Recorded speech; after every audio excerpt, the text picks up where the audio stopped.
अपने हाथों को उठा और बोलो, सर्वशक्तिमान परमेश्वर, इस वचन की गहराई पर और दिन रात इस पर ध्यान दिए हुए मैं इस पर चल सकूं और ये वचन मेरी जिंदगी में 100 गुना फलों को लेके आए, यीशु मसीह के नाम में, आमीन आमीन। बहुत बहुत स्वागत है प्रभु यीशु मसीह की हुजूरी में, जिसने आपको अपनी महिमा के लिए बुलाया, जिसने मुझको अपनी महिमा के लिए बुलाया, जिसके हम बेटे और बेटियां, जिसने हमको अनंत जीवन देने के लिए बुलाया।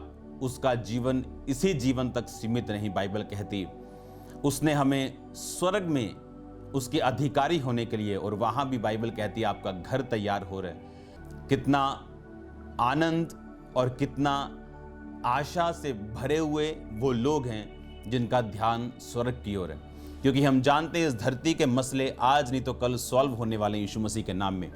लेकिन एक बात जो आनंद का कारण है, वो परीक्षाएं हों, वो दुख हों, वो महामारियां हों, वो क्रिश्चियन लोगों के लिए ये हैं कि वो अनंत जीवन के लिए बुलाए गए हैं। God bless you all, congratulations to you जिन्होंने यीशु मसीह को अपना उद्धारकर्ता ग्रहण कर लिया। आज इस मीटिंग के एंड में मैं उन लोगों के लिए प्रेयर करूंगा जो प्रभु यीशु मसीह में नहीं, लेकिन लाखों लोग जो डाटा हमारे पास आ रहा है, एक वेबसाइट का कम से कम 35 लाख से लेके 80 लाख लोग एक साइट पर इन वचनों को सुन रहे हैं। आप लगाओ कितनी साइट्स हैं चर्च में, वेबसाइट अलग, अनुग्रह टीवी अलग, फेसबुक अलग, यूट्यूब, और परमेश्वर का काम जो लॉकडाउन में बढ़ा है, खुदावंद के लिए जोर से तारीफ करो। अपने घरों में आप जहां भी जोर से तारीफ करो परमेश्वर की, आमीन। जोर से एक बार जोर से करो, जोर से, थैंक यू जीसस, आमीन। मेरा विश्वास है कि ये वर्ड आपको सेम नहीं छोड़ेगा। मेरा बिलीव है कि यीशु मसीह जो वर्ड देके, जो वचन देके लोगों की जिंदगियों को बदलता आया। बाइबल कहती है हिजकिय्याह नबी को वचन मिला था कि परमेश्वर कहता है मैं तेरी आयु को 15 साल बढ़ाता हूं। यही वर्ड जब आप आज सुनने वाले हैं, ये आपकी लाइफ में हीलिंग्स को पैदा करेगा, और ये एक तरह की हीलिंग नहीं होगी, ये 100 टाइप्स ऑफ हीलिंग होगी, और खुदावंद की लाइफ, ज़ोए लाइफ आपकी लाइफ में उतरेगी और काम करेगी। याद रखो, जरूरी नहीं कोई शरीर में जीवित हो तो उसमें जीवन है। यीशु मसीह ने कहा जो मुझे खाएगा और मुझे पिएगा, यानी विश्वास करेगा कि मेरा लहू तुम्हारे पापों के लिए बहाया गया, और मेरे कोड़े खाने से तुम चंगे हुए, और मेरे मार खाने से तुम चंगे हुए, और तीसरे दिन मैं मुर्दों में से जी उठा और जीवित स्वर्ग पे चला गया। जो कोई इस बात के ऊपर विश्वास करेगा वो कौन है? वो परमेश्वर का जन है, वो परमेश्वर का बचाया हुआ। अब आपने इस वचन को बड़े ध्यान से आज समझना और इसे बड़े ध्यान से सुनना। अगर आप बाइबल में देखें, वर्ड, क्राइस्ट के वर्ड्स जब आप सुनेंगे, ये लाइफ जो सांस पाया हुआ वचन जब आप सुनते और पढ़ते हैं आराम से और आत्मा से, तो ये सेम लाइफ आपके ऊपर फूंकते हैं। आप शरीर में जीवित हो सकते हैं, लेकिन इसका मतलब नहीं आप जीवित है। उसने कहा जो मुझे खाएगा और पिएगा, यानी मेरे ऊपर विश्वास करेगा, मेरा बेटा और मेरा बेटी बनेगा और मुझे अपना उद्धारकर्ता ग्रहण करेगा, उसमें जीवन होगा। कौन सा? ज़ोए लाइफ। ये लाइफ कैसी? इस लाइफ जब आपके अंदर ये आ जाती, कोई मायने नहीं करता आपके बाहर क्या हो रहा है, कौन सी महामारी जा रही, कौन सी आ रही, कौन से दुख आ रहे हैं, कौन से लोग क्या बोल रहे हैं, आपको कोई फर्क नहीं पड़ता, क्योंकि बाइबल ऐसा कहती है ये वो लाइफ है जो संसार नहीं बल्कि परमेश्वर देता है। बाइबल कहती है जब जब किसी ने परमेश्वर को अपना उद्धार करता, अपना परमेश्वर अपना अगुआ माने, उसकी जिंदगी में ये लाइफ ने काम किया है। अगर आप इसहाक की जिंदगी देखो तो बाइबल कहती अकाल पड़ा, वो अकाल इतना भारी था, पशु मर चुके थे, जमीन के ऊपर इतनी बड़ी बड़ी दरारें पड़ चुकी थी।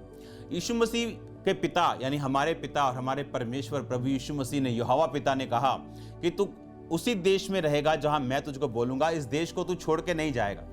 और बाइबल कहती उस जमीन सूखी पर उसने जब बोया तो लिखा 100 गुना फलों को लेके आया। और बाइबल की स्टडी आपको बताती है कि इसहाक ने उस जगह पर छुपे हुए पानी के सोते जमीन के अंदर से परमेश्वर ने उसको दिए।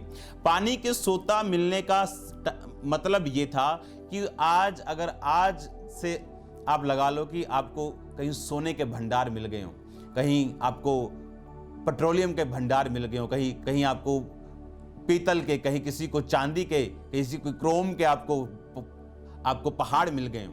जब मैं अफ्रीका में गया तो मैंने आपको बताया था कि एक तरफ क्रोम के पहाड़ थे, जहाँ से काट काट के क्रोम निकलता, जो गाड़ियों के ऊपर आप देखते हो वाइटिश सा चांदी के जैसा, वो क्रोम बोलते हैं उसको। और इधर सोने के थे, आगे एक और धातु के थे, शायद पीतल के थे, और एक और होती कॉपर, उसके थे। तो वो भंडार उसके नीचे मिले उसको, यानी उस समय वो, इस समय के लाखों करोड़ों रुपए उसको मिले। क्यों? खुदा के वर्ड को सुनना और उसको फॉलो करना। मैंने आपको एक टीचिंग दी पिछले दिनों में, अनॉइंटिंग, आपको क्या करना है, आपको किस तरह से उस अनॉइंटिंग को लेना है। अब आप ध्यान से इस वचन को समझिएगा। मुझे इसके लिए बोतल चाहिए होगी। इस वचन को समझने के लिए आपको पहले प्रार्थना करनी होगी अपने दिलों में, खुदावन जो वचन मैं सुन रहा हूं मैं उसे समझ पाऊं। अब समझ लो ये अभी तो भरी है, लेकिन ये समझ लो खाली बोतल है, और इसका ढक्कन मैं अलग कर देता हूं। ये खुदावन ने मुझे आज, जब मैं प्रार्थना में था अपने प्रेयर रूम में, एग्जाम्पल दिया आपको समझाने के लिए। मान लो ये आप हैं और ये खाली बोतल है, और जब आप परमेश्वर में आए और आपने खुदावन से मसा मांगा, तो क्या हुआ? परमेश्वर ने आपको अपने मसे से फिल किया, और होते होते होते होते किसी के पास थोड़ा, किसी के पास ज्यादा, किसी की बोतल फुल है। अब मैंने आपको जो बताया करने के लिए, आपको ये करना है, आपको ऐसा करना है, आपको प्रार्थना में रहना है, आपको वर्ड में रहना है, आपको जो जो भी चीजें मैंने आपको बताई, आप जानते हैं अगर ये वचन जो आप आने वाले दिनों में नहीं सुनोगे, तो हो सकता है वो भी चीजें आपकी लाइफ में कुछ अधूरापन छोड़ के जाएं, जिसका आपके पास जवाब ना हो। इसीलिए लगातार वचनों को सुनना, संगतियों को अटेंड करना जरूरी है, ताकि आप क्राइस्ट का होल कंसेप्ट समझ सकें। जितना परमेश्वर समझाना चाहता है, हम उसे पूरा तो कभी भी नहीं समझ पाएंगे। भी ऊपर जब स्वर्ग में जाएंगे और समझेंगे, और खुदाबंद अपना आप जाहिर करता रहेगा हजारों करोड़ों सालों तक। लेकिन इस धरती पर जितना वो चाहता है अपनी आत्मा के द्वारा, अपने लोगों के द्वारा लोगों को समझाना अपना आप, उसे समझना बहुत जरूरी है।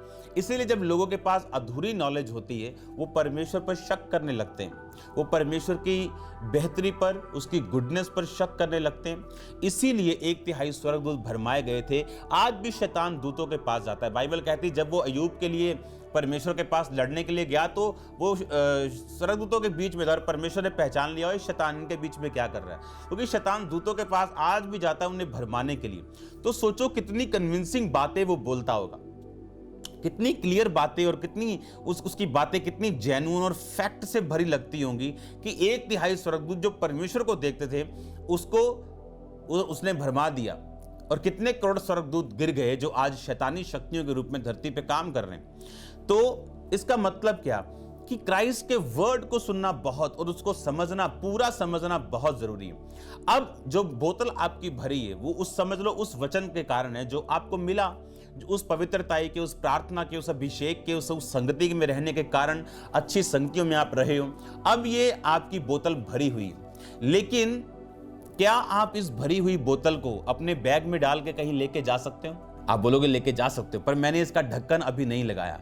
अगर मैं इसे बैग में डालूंगा तो इसका पानी गिर जाएगा। अब ये ढक्कन है जो, इसके बारे में मैं आपसे आज बात करूंगा। आपने सब कुछ पूरा कर लिया, लेकिन ये ढक्कन आपके हाथ में नहीं, ये ढक्कन खुदावंद के हाथ में है, और वही इसे लगा सकता है। और अब आप कंप्लीट हैं।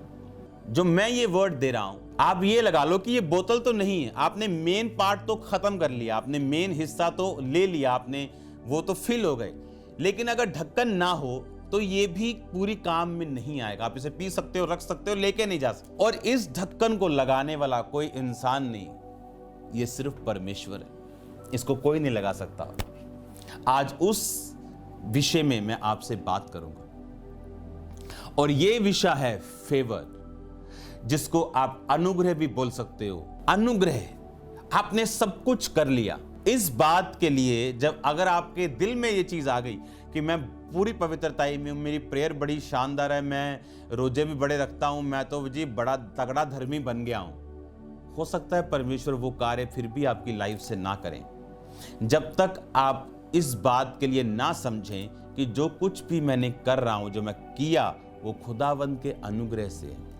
पौलुस कहता, मैंने सबसे अधिक मेहनत की, सबसे अधिक कलीसियाएं स्थापित की, सबसे अधिक काम किया। आप उसकी स्टोरी जानते हो कि चारों दिशाओं में इतना काम किया कि उस देशों में काम करने की जगह नहीं बची। कहता सब कुछ प्रभु के अनुग्रह से। ये जो आपने ढक्कन देखा, ये ग्रेस है, ये अनुग्रह है। बोलो ऊंची आवाज में, अनुग्रह। और अगर आपने सब कुछ राइट कर लिया अपनी लाइफ में, फिर भी आपका भरोसा इस बात पे होना चाहिए कि एंड में ढक्कन लगाने वाला कौन है? परमेश्वर। फिनिश करने वाला कौन है? परमेश्वर। उस पर मोहर करने वाला कौन है? परमेश्वर। अगर मोबाइल कंपनी में जब मोबाइल्स बनते हैं तो एंड में जब उनका चेकिंग होती है, जब तक वो चेक नहीं होते तब तक वो एक कचरे की तरह है। मेरी बात सुनो ध्यान से। वो बाहर नहीं जा सकते, लोगों के इस्तेमाल में नहीं आ सकते, उनको महिमा नहीं मिल सकती। वो चेकिंग जब परमेश्वर आपकी लाइफ में अनुग्रह देता है और आप समझते हैं कि जो कुछ मैंने किया उसकी महिमा आप खुदावंद को देते हो और फिर भी ग्रेस मांगते हो। आपने 5 घंटे प्रार्थना की और फिर भी आप प्रभु को कह रहे हो, प्रभु मैं कुछ नहीं, मुझे तेरी ग्रेस चाहिए, तेरा अनुग्रह चाहिए, तेरी दया चाहिए।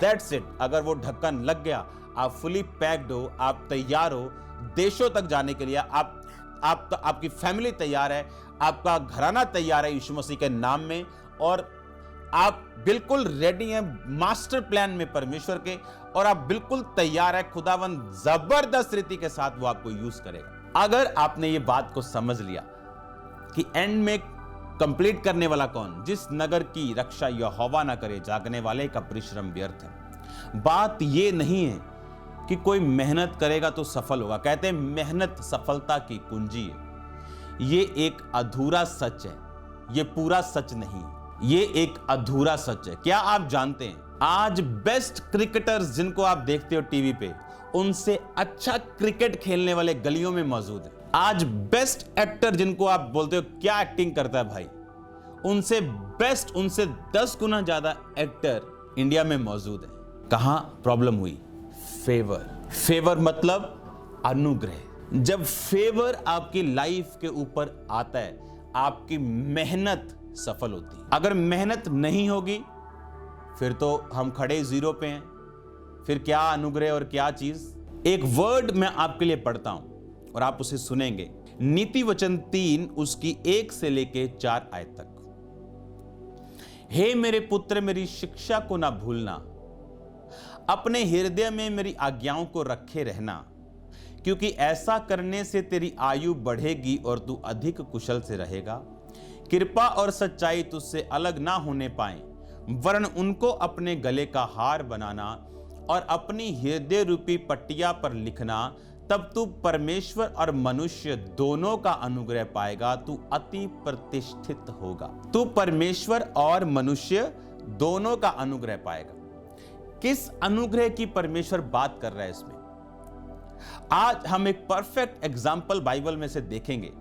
मैंने आपको ये एग्जाम्पल इसलिए दी कि आप सब कुछ अगर राइट कर लें तो भी आपने यही सोचना है कि मैं जो कुछ भी हूं खुदावंद के अनुग्रह से हूं, क्योंकि अनुग्रह आपकी मेहनत के ऊपर एक छाप लगाएगा, सील कर देगा उसको। इस अपनी मेहनत पे आपको फूलना नहीं, सब कुछ करना जो मैंने आपको बोला करने के लिए, लेकिन ये उसके बाद का लेवल है।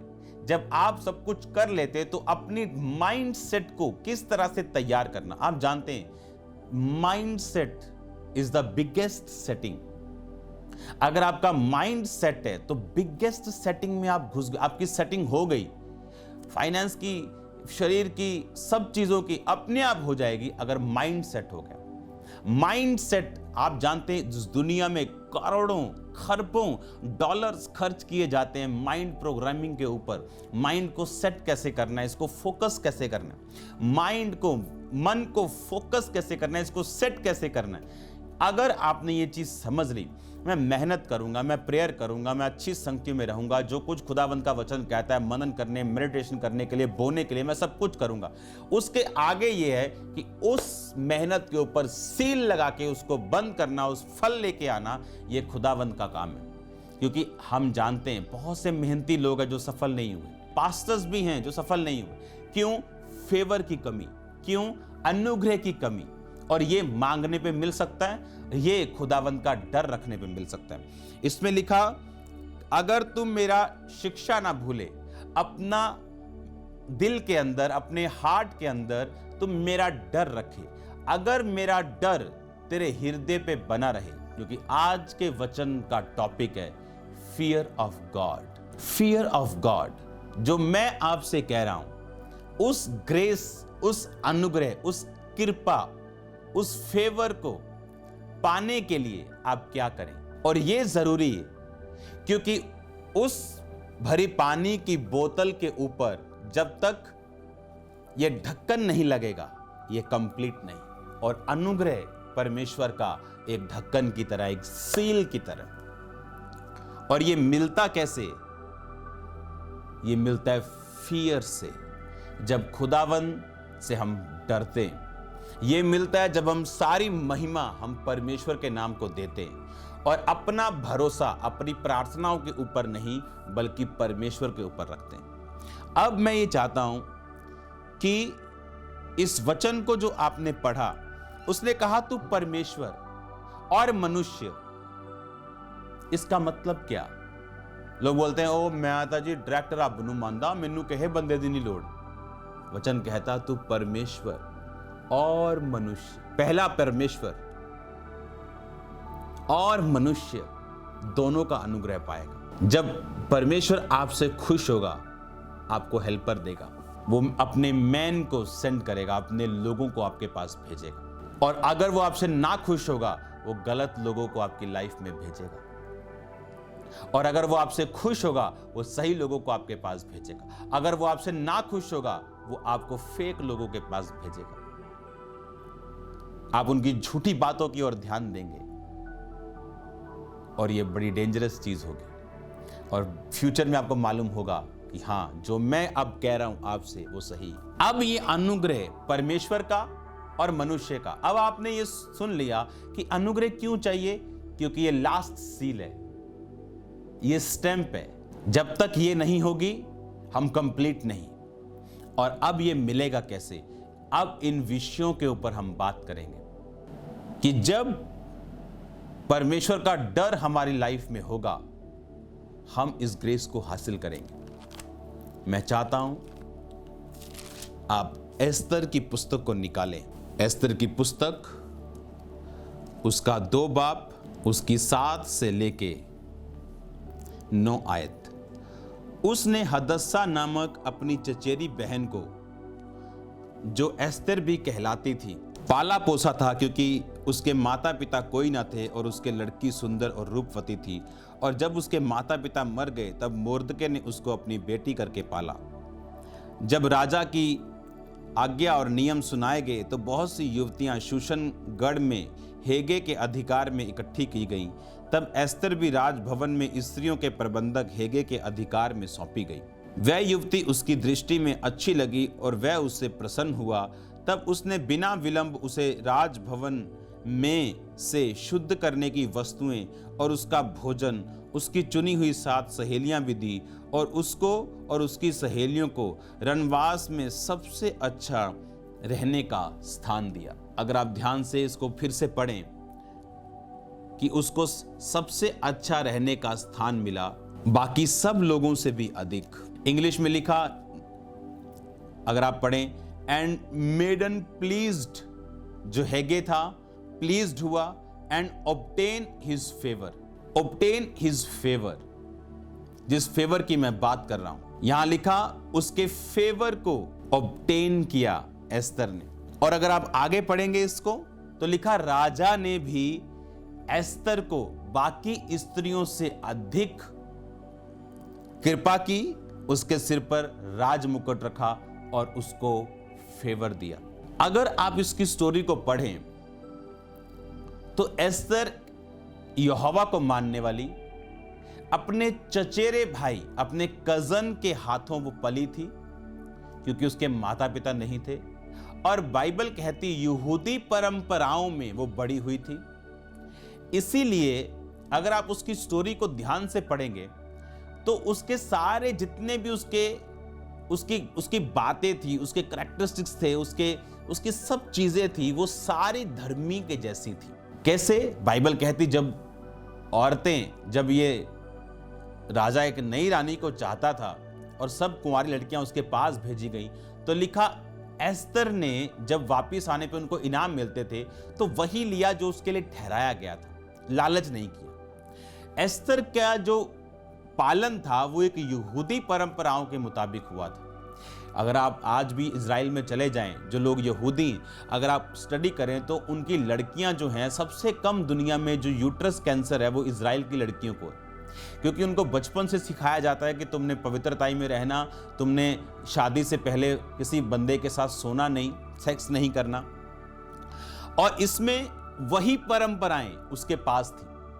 अब देखो क्या ऐसी बात थी उसमें कि जब जैसे ही वो महल में जाती है, लिखा उस राजा का अधिकारी उस पे अनुग्रह करके उसको बेस्ट स्थान देता है रहने के लिए, जो उस पैलेस का बेस्ट स्थान था। जिससे आप अगर होटल में चले जाओ तो एक रूम होता है, एक उससे ऊपर रूम, एक स्वीट होता है, एक उससे ऊपर का स्वीट होता है, एक प्रेसिडेंशियल स्वीट होता है जहां अंदर ही सब कुछ होता है, अंदर ही आपके स्विमिंग पूल्स होते हैं, अंदर ही आपके खाना बनाने वाला भी होता है, अंदर ही रसोई होती है, अंदर ही सब कुछ अंदर होता है। उसकी लिफ्ट भी कई होटलों में अलग होती, कई होटलों में तो बहुत ही बड़ा होता है और एक एक रूम का उनका किराया भी लाखों में होता है। तो एक पैलेस में, एक होटल में एक 5-10 हज़ार वाला कमरा भी है और 10 लाख वाला कमरा भी है।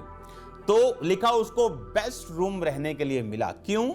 फेवर। लिखा एस्तर ऑब्टेन फेवर, एस्तर ने मनुष्य का अनुग्रह पाया। कैसे? ये मनुष्य था हेगे, ये कोई बिलीवर नहीं था, ये कोई विश्वासी नहीं था, ये एक नॉन बिलीवर था, पर उसका फेवर एस्तर ने पाया। क्यों? क्योंकि परमेश्वर का फेवर एस्तर के ऊपर था। जो उसकी अपब्रिंगिंग थी, जो उसकी पालना थी, वो क्रिश्चियनिटी में, वो यहूदी परंपराओं और रीतियों के अनुसार की गई थी।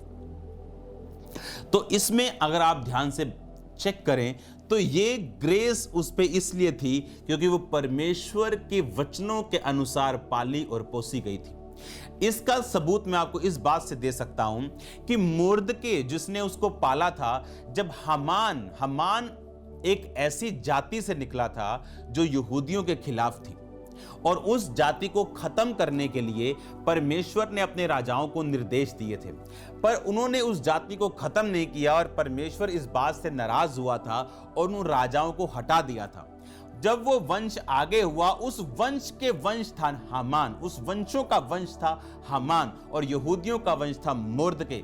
परमेश्वर के वचन से मुर्दके जुड़ा हुआ था और ये जानता था कि हामान के सामने मैं झुकूंगा नहीं, क्योंकि ये वो वंश है जो जिससे परमेश्वर नफरत करता है, ये वो जाति। और जैसे आप जानते हैं मोआबी जाति, जो अपने बाप ने अपनी बेटी के साथ, बेटी ने बाप को नशे में करके सुला के बच्चा पैदा करके पैदा की थी, उससे परमेश्वर नफरत करता था। और ऐसी बहुत सी पापी जातियां थी जिनसे खुदावंद नफरत करता था और इजरायलियों को उन्हें खत्म करने के लिए बोला था, लेकिन अपने कुछ गलतियों की वजह से इजरायलियों ने खत्म नहीं किया और उसका फल भोगा। और उन वंशों में से एक था हामान, और मुर्दके यहूदियों में से था। लेकिन जब राजा ने हामान को ऊंचा किया और जब वो गेट से होके जाता था तो सब लोग खड़े होते थे और झुक जाते थे, क्योंकि वो प्रधानमंत्री था। राजा के नीचे प्रधानमंत्री, उसकी बातें सबको मानने की आज्ञा दी गई थी राजा के द्वारा। पर बाइबल कहती मुर्दके ना तो उसके सामने खड़ा होता था, ना तो झुकता था, और यह बात हामान को बहुत बुरी लगती थी। आप देखो, वो प्रधानमंत्री था, पावर थी उसके पास किसी को कत्ल करने की, जेल में डालने की। ये सब चीजें मालूम होते हुए भी मुर्दके उसके सामने झुका नहीं। क्यों? अगर वो वचन पे खड़ा ना होता तो वो झुक जाता, बोलता जान है तो जहान है जी। बाइबल कहती अपनी मौत की ना परवाह किए बिना वो झुका नहीं। और हामान क्रोधित हुआ और अपनी पत्नी से सब कुछ बोला कि मैं इतना ऊंचा हुआ हूं, लेकिन मुझे ये व्यर्थ लगता है जब ये बंदा मेरे सामने झुकता नहीं। उसने कहा तो 50 हाथ ऊंचा फांसी का खंबा बनवा और राजा से बोल के इसको टांग देगा था। ठीक है, इतना नफरत वो करता था। ये इस बात का सबूत है, अगर मुर्दके खुद इतना वर्ड के ऊपर बिना ठोकर खाए चलता था, तो सोचो उसने अपनी बेटी एस्तर को कैसे पाला होगा, कितनी पवित्रताई से, कितनी प्रार्थना से, कितनी रोजों से उसको पाला होगा।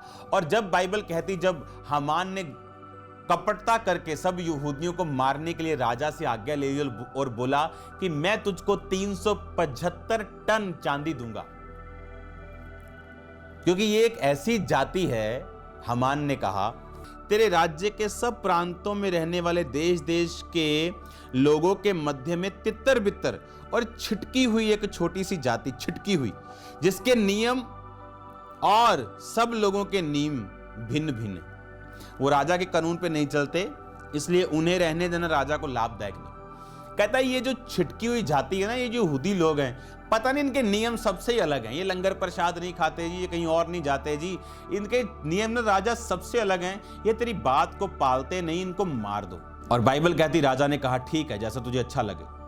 उसने कहा राजा को बोला मैं तेरे खजाने में 375 टन पर्सनल ऑफरिंग करूंगा। और बाइबल कहती राजा ने अपनी अंगूठी की छाप लगाई और बोला कि इस महीने के इतनेवें दिन को सब यहूदी मार दिए जाएं। और मुर्दके जब इस बात को सुना, लिखा उसने टाट पहना और नगर के बीच में चौक में जाके वो रोने और बिलखने लगा और प्रार्थना करने लगा।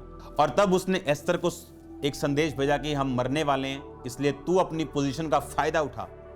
उसने कहा मैं राजा के पास नहीं जा सकती क्योंकि मैं 30 दिन से राजा के पास नहीं गई हूं। उसने कहा परमेश्वर ने शायद तुझे इसीलिए वहां भेजा, इसलिए अपने आप को जगह, ऐसा ना हो कि तेरी जगह भी चली जाए, खुदाबंद को किसी और को यूज करना पड़े। क्योंकि परमेश्वर के पास लोगों की कमी नहीं। कोई ये मत सोचे कि मैं सबसे बड़ा हेल्पर हूं, परमेश्वर के पास बड़े से बड़े हेल्पर बैठे हैं। कोई मत सोचे मैं सबसे बड़ा प्रचारक हूं, उसके पास खजाने में पीछे उस स्पेयर पार्ट्स भरे से भरे बेस्ट टू बेस्ट बैठे हैं। अपने आप को हम्बल करके चलना है अगर हमको अपने प्लेस को संभाल के रखना है। बाइबल कहती एस्तर ने इस बात को सुना और 3 फास्टिंग करने का आदेश दिया कि तुम भी 3 दिन रात फास्टिंग करके कुछ नहीं खाओ पियो कर, मैं भी फास्टिंग करूं। इसका मतलब उसे फास्टिंग करने की नॉलेज थी। मैं आपको इसलिए बता रहा हूं कि एक लड़की जाती है, क्या उसने कर दिया, वो अमीर नहीं है, उसने कोई रिश्वत नहीं दी, हेगे को जानती नहीं, राजा को जानती नहीं, एक छोटी सी परिवार से उठी है और जाते ही उसको बेस्ट स्वीट मिलता है रहने के लिए, उसको बेस्ट रूम मिलता है रहने के लिए। हेगा उससे प्रसन्न होता है, राजा उससे प्रसन्न होता है, उसके कर्मचारी उससे प्रसन्न हो जाते हैं। क्यों? जब खुदावंद का फेवर आप पे होता है। और वो कैसे आता है? खुदावंद के डर से, फियर, कि मैं कैसे ये काम करूं। उसका डर कौन सा? एक पवित्र डर, वो शैतानी डर नहीं कि मैं हर साल 8 तारीख को मीटिंग करता हूं प्रभु की, इस बार 8 को ही करनी है, अगर 9 को कर दी तो परमेश्वर टांग देगा। ये डर शैतानी है, ये परमेश्वर वाला नहीं। परमेश्वर का डर डिफरेंट है। यूसुफ कहता क्या मैं तेरे साथ सो जाऊं? क्या परमेश्वर मुझे दोषी नहीं ठहराएगा कि मैंने तुझको इतना ऊंचा किया, तेरे मालिक के घर में तुझे हेड कर दिया और अब तू अपने मालिक की पत्नी के साथ सो गया? डर खुदावंद का, फियर, कि उस डर से अपने बाप की भेड़ बकरियों को खाया नहीं, उस डर से अपने भाइयों के गलत कामों के सब समाचार अपने बाप को पहुंचाता रहा। तो फियर ऑफ द लॉर्ड, परमेश्वर का डर बुद्धि की शुरुआत है। जब फियर आपकी लाइफ में आता है तो ग्रेस आती, अनुग्रह आता है। और जब गॉड्स फेवर आप पे आता है तो इंसानों का फेवर भी आप पे आता है। एक टाइम होता है आप रिजेक्ट होते हैं, बट जब आप उस रिजेक्शन से निकल के फेवर हासिल खुदावंद का कर लेते हैं, एक फिर टाइम आता है दुनिया आपको एक्सेप्ट करती, दुनिया आपको देखना चाहती, मास नंबर्स आपको एक्सेप्ट करते हैं। अब ये फेवर आप इस बात से अंदाजा लगाओ कि जब वो भवन में जा रही उसको बेस्ट प्लेस मिला, राजा के पास गई उसको बेस्ट प्लेस मिला। कौन पटरानी बनी? सबसे ऊंची कौन हुई? एस्तर। कैसे मालूम होता है? अगर मुर्दके अपनी लाइफ में इतनी सख्ताई से वचन के ऊपर चल सकता है तो उसने किस तरह से एस्तर को चलाया होगा। और जब आप वर्ड के ऊपर सख्ताई से चलते हैं, आप कॉम्प्रोमाइज नहीं करते शैतान से, आप किसी चीज से। इसीलिए आज बहुत सारे क्रिश्चियन पॉलिटिशियंस ब्लेस नहीं, खुदावंद उनके लिए रास्ते नहीं खोलता, क्योंकि वो उस तरह चलना चाहते हैं जैसे दूसरे चलते हैं। दूसरे वैसा चल के कामयाब हो सकते हैं, लेकिन आप नहीं, क्योंकि आपको मैनुअल दिया गया, आपको वर्ड दिया गया, आपको उसी मैनुअल बुक से, आपको उसी अपनी गाइड बुक से चलना है अगर आप सक्सेसफुल होना चाहते हो। क्योंकि आप और दूसरों में जमीन और आसमान का फर्क है। अब देखो, मुर्दके ने उसकी बात को सुना नहीं, और बाइबल कहती जब रानी को यह बात मालूम हुई उसने रोजे रखे। तो अगर आप इस एस्तर को पढ़ें, उसकी 6 की 1 बाब को लिखा, उस रात राजा को नींद नहीं आई। ये तब की बात है जब रानी ने रोजे रख लिए और उसने राजा के पास जाके बोली कि राजा, क्योंकि जब अंदर वो राजभवन में कोई जाता था, अगर राजा ऐसे छड़ी होती थी उसके बाद उठा ले उसकी तरफ कि मतलब इसको अंदर आने दो, और जब वो छड़ी की नोक को छूते थे तो राजा से वो डिमांड करते थे। तो रानी ने कहा अगर तेरे अनुग्रह की दृष्टि मुझ पे है, अभी भी फेवर, कि अगर तेरा फेवर मुझ पे है तो आज तू खाने के लिए मेरे साथ हामान को लेके आएगा। राजा गया, उसके साथ खाना खाया। उसने कहा कल अगर तेरी फेवर की दृष्टि मुझ पे है तो कल तू फिर हामान के साथ आना। जब परमेश्वर का फेवर आप पे होता है, लिखा उस रात राजा को नींद नहीं आई। किसके कारण? उस फेवर के कारण जो एस्तर के ऊपर था। आप पर जब फेवर होता है, परमेश्वर बड़े बड़े लोगों के साथ बात करता है आपके लिए। वो जो जजेस के दिल में डाल देगा, पुलिस के दिल में डाल देगा, वो आपके बॉस के दिल में डाल देगा। परमेश्वर कहता है अब्राहम के विषय में, परमेश्वर धमकियां देता था राजाओं को कि मेरे नबियों की हानि मत करो। बाइबल कहती जब वो रानी के पास से वापस आया, उसे नींद नहीं आई और उसने कहा कि पुस्तक लेके आओ इतिहास की। जब इतिहास की पुस्तक लाए तो उन्होंने बताया कि तेरे 2 जन जो द्वार पे होते थे, तेरी क्लोज टीम के मेंबर तुझे मारना चाहते थे और मुर्दके ने ये बात जाहिर की थी। और उसने कहा फिर क्या किया मुर्दके का, क्या इनाम दिया उसको? कहते कोई नहीं, कहता बुलाओ उसको। और जब ये बात हो रही थी ना, हमान बाहर खड़ा था राजभवन के, उसने बुलाया हमान को बोला क्या करूं मैं ऐसे बंदे के साथ जिसने मेरी जान बचाई। हमान ने सोचा शायद मेरी बात कर रहा है। उसने कहा ऐसे बंदे को तेरे निज घोड़े पे चढ़ाया जाए, तेरे ही वस्त्र पहनाए जाएं, उसको जाके घोड़े पे चला के लोगों को बताया जाए कि राजा जिसको प्रतिष्ठित करेगा उसकी ऐसी हालत होगी। उसने कहा जा फिर मुर्दके को बिठा मेरे घोड़े पे और ले जा। और हमान देखने वाला था।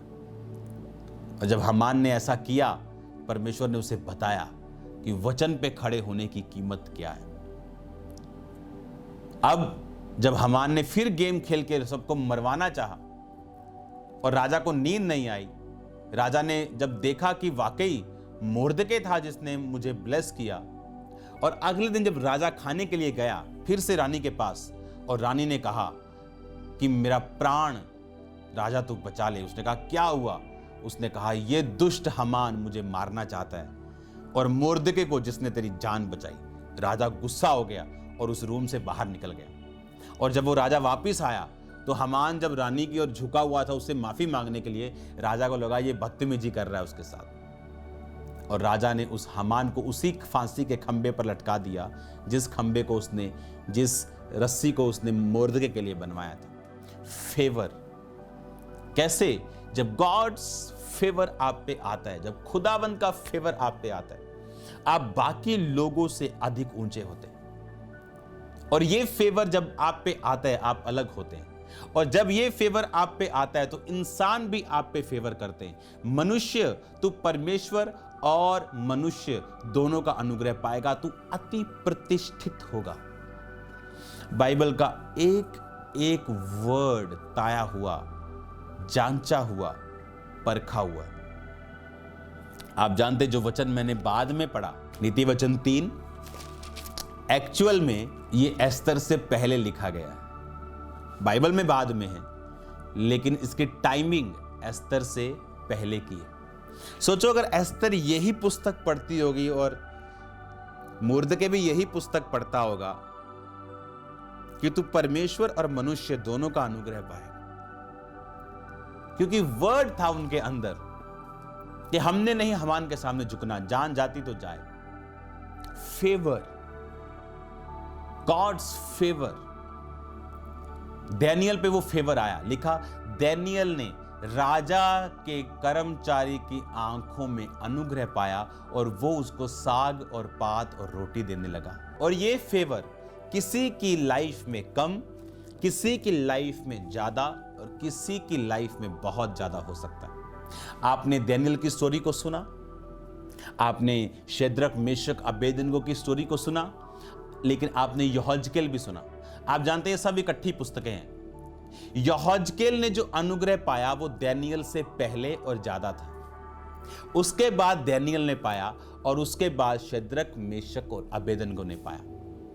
इनका आपकी लाइफ की ग्रेस लेवल्स पे हो सकती है, क्योंकि जो भी चीज जीवित है आप उसमें लेवल में बढ़ते हैं, वो अनॉइंटिंग और वो ग्रेस। लिखा चेले अनुग्रह में और गिनती में बढ़ते गए, मसा में बढ़ते गए, अभिषेक में, यानी ये लेवल्स हैं, आप इनमें बढ़ सकते हैं। जितना भय आप में परमेश्वर का होगा उस लेवल का फेवर आपकी लाइफ पे होगा। जितना भय परमेश्वर का, आपकी पवित्रताई और भय परमेश्वर का आपकी जिंदगी में होगा, इसका लेवल उतना ही ग्रेट होगा। बाइबल कहती है यहोजकेल जब बंदियों के बीच में कबार नदी के तट पे था तो हेवन ओपन हो गया। ये हेवन ओपन सिर्फ यहोजकेल को दिखा, डैनियल को नहीं दिखा, शेद्रक, मेशक, अबेदनगो को नहीं दिखा, बाकी लोगों को नहीं दिखा, सैनिकों को नहीं दिखा, सिर्फ उसको दिखा जब फेवर आपकी लाइफ में आता है, डर और भय खुदावंद का आपकी लाइफ में आता है, आप अनुग्रह पाते हैं, हेवन आपके लिए ओपन होता है, लोग भी आप पे अनुग्रह करते हैं। फेवर परमेश्वर का आपकी लाइफ पे आता है। God's favour and men's favour, परमेश्वर का अनुग्रह और मनुष्य का अनुग्रह आपकी लाइफ के ऊपर एंटर करता है जब आप परमेश्वर के वचनों के ऊपर चलते हैं। God bless you all. हम फिर मिलेंगे खुदावंद की प्रेजेंस में।